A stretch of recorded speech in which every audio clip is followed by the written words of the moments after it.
বহুদিন আমরা একসঙ্গে ভাত খেয়েছি। আমার আম্মা রান্না করেছেন তার জন্যে, তার ঘনিষ্ঠ বন্ধু জালাল চাচা, মোল্লা জালাল উদ্দিন পরে কৃষিমন্ত্রী হয়েছেন তার জন্যে, আনোয়ার চাচা, আনোয়ার হোসেন।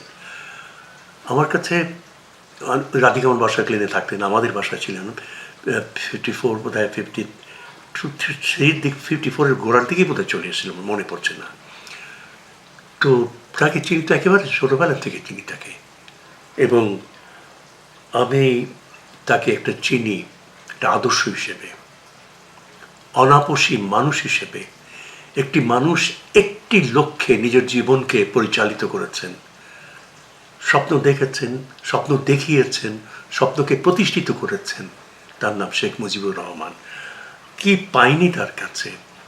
বাঙালি হিসেবে যে মাথা উঁচু করে দাঁড়ালাম 71 সনে, সোজা কথা নাকি এটা? কি বিশাল ব্যাপার, চিন্তা করা যায়। রবীন্দ্রনাথ, ডিএল রায়, নজরুল সবাই স্বপ্ন দেখেছেন সকল দেশের রানী সেজে আমার জন্মভূমি পরাধীন ভারত, সেখানে বঙ্গবন্ধু বাংলাদেশের স্বাধীনতা এনে দিয়েছেন। আর কি?